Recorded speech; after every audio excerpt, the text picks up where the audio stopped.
इस क्वेश्चन में 6 पर्सन है, A B C D E और एफ। वो एक सेंटर टेबल पे बैठे हैं और सबका सेंटर की तरफ फेस है, दिया है केंद्र की तरफ मुख करके बैठे हैं।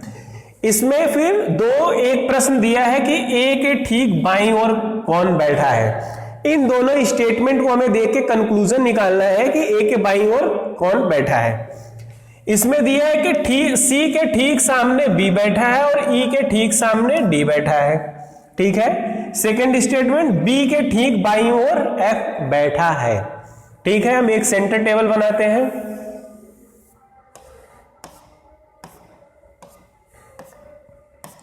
ये सपोज एक सेंटर टेबल है, सी के ठीक सामने बी बैठा है। अभी कोई भी लोकेशन फिक्स कर लेते हैं, सपोज ये सी बैठा है। ठीक है, सी के ठीक सामने बी बैठा है।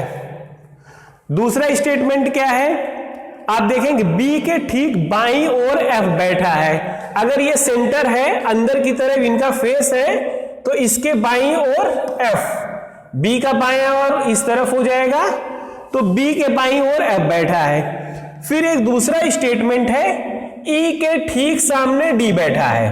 अब हमारे पास 3 लोकेशन है, यहां ई नहीं बैठ सकता है क्योंकि ई के ठीक सामने कौन एफ बैठा है, तो यहां पे ई बैठा हो सकता है, तो यहां पे डी बैठेगा, और यहां पे अगर ई बैठेगा तो यहां पर डी बैठेगा, क्योंकि इसमें यह नहीं दिया है कि ई के ठीक सामने डी बैठा है। ई यहां तो डी यहां, ई यहां तो ये, तो बाय डिफॉल्ट ए की पोजीशन ये हो गई कि ए इस पोजीशन पे बैठा है।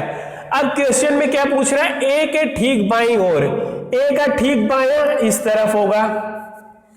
अब ए के ठीक बाईं ओर कौन बैठा है, तो इसमें ई भी बैठ सकता है और डी भी बैठ सकता है। ये हम इससे कंक्लूजन ही नहीं निकल रहा है दोनों स्टेटमेंट से कि ई के ठीक बाईं ओर कौन बैठा है, तो हमारा आंसर क्या हो जाएगा, डी। क्योंकि इन दोनों स्टेटमेंट से हम इस प्रश्न का उत्तर नहीं दे पा रहे हैं।